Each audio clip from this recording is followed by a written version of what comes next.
Today we're going to be taking a look at a job that many consider to be one of the strongest jobs in the game, despite what you might think initially: the Thief. The Thief is a fast-paced, damage-dealing job that specializes in stealing a variety of things from their enemies, be it their items, HP, MP, BP, or even their buffs. The Thief prides themselves on their high speed, evasion, and crit rate, while struggling to keep up in bulk, making them rely on their allies to keep them from dying too often. The Thief also has a pretty okay proficiency spread, not really having a terrible option outside of maybe spears, making a Thief's loadout quite malleable. But let's go ahead and switch gears real quick and take a look at the Thief's specialties, starting with Sleight of Hand. This specialty allows the Thief to steal a single stack of a buff from an enemy and apply it to themselves. This specialty, funnily enough, cannot be triggered by regular stealing, so you have to use either Steal Breath, Steal Spirit, or Steal Courage to make use of this.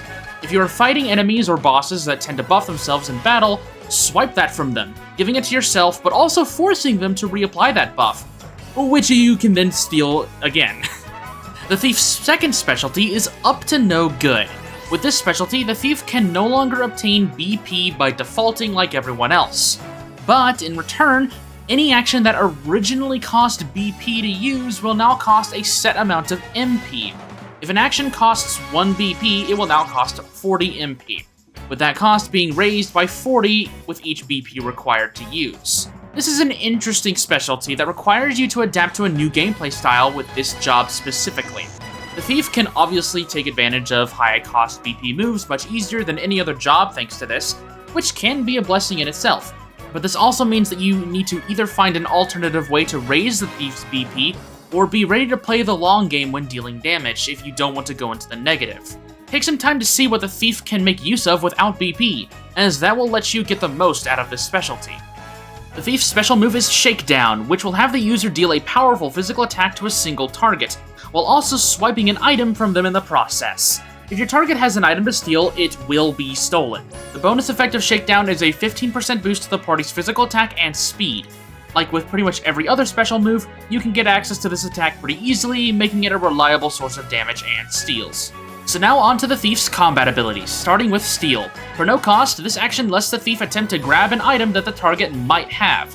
All enemies in Bravely Default 2 can have up to 2 items at a time, a common item and a rare item.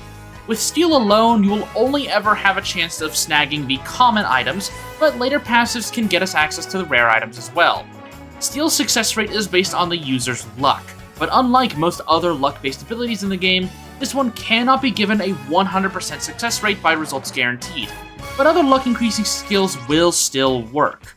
This is also a rare case where certain gear pieces will directly increase the chances of you landing a steal, so make sure to have them equipped before you go on a stealing spree. Next up is Steal Breath, Spirit, and Courage. These 3 actions let the Thief drain an enemy's HP, MP, or BP, respectively, and give it to themselves. Besides being a very strong self-sustain tool, these abilities also activate the Sleight of Hand specialty that we mentioned earlier, letting them even steal buffs if applicable. It is important to note that Steal Breath and Spirit are restorative actions, meaning they will have the inverse effect when fighting undead enemies, and will hurt you instead of heal you. This, however, does not apply to Steal Courage, which works as normal when fighting undead enemies. Because of the high cost of actions we'll see later, these steal abilities can come in handy when trying to keep the Thief's resources as plentiful as possible, while also being able to keep the enemy from getting too much BP. Next up is Flee. As long as you aren't in a required fight or a boss battle, using Flee will guarantee that your party escapes the fight. Use this if you're in a pinch and need a quick escape, or if you just don't want to fight a certain group of enemies. Up next is Sky Slicer and Tornado's Edge. These are the Thief's elemental attacks, being a wind-based physical attack on a single target. Both of these moves deal a respectable amount of damage despite the Thief not having the greatest physical attack stat. Tornado's Edge is a significantly more powerful version of Sky Slicer, so once that is unlocked, there isn't much use for the earlier version. The most important thing to note about these actions, most notably Sky Slicer, is that they cost BP to use, but will switch to costing MP once you get up to no good. This means that these attacks become much easier to spam at later levels, giving them more viability, and this is a good example of the benefits of Up to No Good as well. Now we've come to Godspeed Strike. This is a powerful physical attack that adds a damage bonus that scales off of the user's speed stat. Not only this, but if the attack lands, a follow-up attack is performed after some time has passed, with the same damage output being applied to it, effectively making this attack hit twice for the cost of one move. Now, if you know anything about Bravely Default 2, then you have most likely heard this move being thrown around as absolutely overpowered and that it breaks the game. Well, dear viewer, I am here to tell you that Godspeed Strike is actually... no, this move is completely busted. I mean, you probably could tell by the footage that's been on screen for a little while, but holy crap does this attack just melt everything in its way.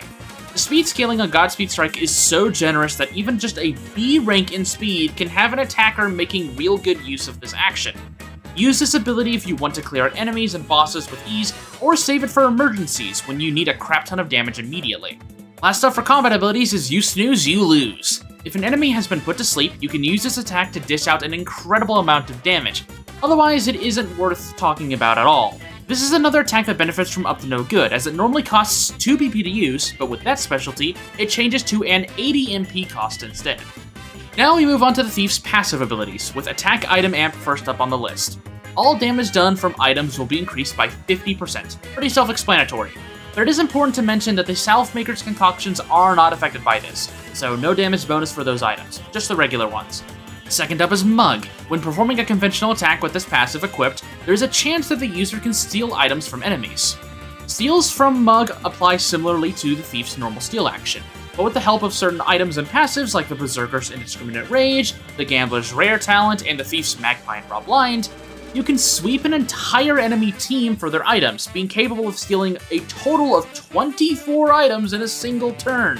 If you're looking to make the most out of stealing from baddies, Mug can let you do that while not sacrificing damage in turn. Next is Magpie. With this passive equipped, the user can now have a chance of stealing an enemy's rare item, if they have one. As with any other steal action, Magpie is based on luck, so use passives and buffs to increase your chance of getting what you want. Up next is Raw Blind. With this passive equipped, the user can obtain multiple copies of any item stolen from an enemy. Now this passive is in an interesting position, as it will stack additively with itself if you can get multiple Raw Blind passives on the same character. This can be achieved by equipping the Gvampalui Dagger, which will apply every Thief passive again, giving you access to another stack of Raw Blind. This can cap out at you being able to steal up to 4 of one item from a target. Next up is Dagger Lore. This passive raises the user's proficiency with daggers to an S rank regardless of what it was beforehand. Use this if you intend to wear daggers on a job that doesn't have the greatest stat benefits from them. That way you can get the most out of your gear pieces. And finally, we have Rest in Peace. When this user of this passive attacks an enemy, they will not wake up. This works extremely well with You Snooze, You Lose, as it requires its targets to be asleep to get the most damage out of it. Now, the Thief has quite a lot in its kit that can let you play in a variety of ways. You can make them a stealer that focuses on annoying enemies with their steal stat attacks, while dishing out some decent damage on the side. You can have them apply sleep to as many enemies as possible, then following that up with free attacks with You Snooze, You Lose. Or, of course, you can make the Thief into a speed demon, spamming Godspeed Strike until nothing remains. It's sort of up to you on how much you want to engage with the job's kit, especially since there aren't many sub-jobs that can change this job's playstyle too much. The Freelancer is, in my opinion, the go-to sub-job for the Thief throughout most of the game, as it can help raise your steal rates with Lucky Charm, and Late Bloomer can raise the Thief's entire stat spread by a ludicrous amount. Pairing these two jobs together can let the Thief have sort of free reign to do whatever they want whenever they want. Now, if you want something a little bit more supportive, the Berserker provides some nice AoE options with Level Slash, along with 2 powerful defensive debuffs. Most of the other skills this job brings won't be of much use to the Thief, but the debuffs alone can really help out. The Phantom is sort of the inverse of Berserker, providing damage buffs to the Thief, while also giving them a means of dodging attacks, which can help because, well, the Thief is quite frail and will snap in half in fights once they can't hit once. And the Swordmaster is sort of just a fun pick when you want to clear out enemies and take their wallets on the side, as Solid Stance will double your conventional attack count, making it more likely to get what you want, while also being able to kill everything. I don't really have much else to say about this job that I haven't already mentioned. It's quite straightforward. It does what it needs to do well, while also having one of the most overpowered attacks in the game, making this a job that doesn't really need much help outside of just trying to stay alive. While I personally don't like Up to No Good due to me being an old Bravely Default boomer and capable of letting go of default BP gain, even I can't deny that it opens up some very creative and sometimes devastating options that no other job has easy access to. Whether or not the Thief is a great job or just an okay one with a single really good button doesn't matter to me. The Thief is a joy to play, and its efforts are always felt in battle no matter what the situation is. And now we come to the ye old-fashioned tier list, and I've been looking forward to this one for a while now. The Thief visual aesthetic is taken in a very unique direction in Bravely Default 2, substituting the normal brigand or rogue look that many games often lend to this archetype, and instead adopts a high-class, wealthy to the point of being snobby type of rich look. And I am all for it! Now starting with Seth, he still keeps some of the standard Thief look, what with him trying to at least keep his identity somewhat concealed. But with that gaudy outfit he's wearing, with literally dozens of keys jangling around and the black fluffy coat on his back, I don't think it'll be difficult to figure out who he is. But I don't think that's the point, since the Thief in Bravely Default 2 doesn't really care for stealth. In fact, they seem to revel in their stolen wealth and influence. This look is incredible, and is a big reason I was so hyped to see what the developers were going to do with the outfits going forward when I first saw this design in the Bravely Default 2 demos. Seth's first S-tier outfit. Now, Gloria removes the coat and wears a long black dress with a fur accessory that still shows off her ill-gotten wealth. She still keeps with the key motif, but dials it back a little bit with just a single one as a necklace. Also, something I didn't mention with Seth, now that I'm thinking on it, but all these designs give our party web-like tattoos on their arms, which is just a cool addition that not many other jobs usually have.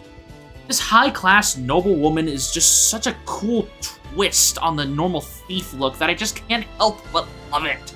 Another S-tier look, with it being Gloria's first as well. Elvis wears a similar outfit to Seth, just having brighter colors while not being afraid to show his identity, so he has his little handkerchief as a bandana instead. I personally like Elvis's coat the best, as it has a brown exterior with a black interior, and that just strikes just the right chord for me. I've already gone in a few circles about how much I like the different take on Thief, so I guess it isn't surprised that this will be Elvis's second S-tier job. And finally, we have Adele, who is rocking another awesome blue dress. Seriously, I can't get enough of her blue outfits. Interestingly enough, I would have thought Gloria would be the one to add leggings to her attire, as it seems a little bit more noble. But Adele stole that idea from her, and it looks pretty good. Anything else I would say has already probably been said, so I'll just mention that her extra headpiece is really nice, and I'll go ahead and slot her right up into S tier with the others. Who would have thought? The Thief design is one of two jobs that I personally consider to have a complete S tier sweep in Bravely Default 2. So congrats to the Thief for stealing my heart with this amazing look.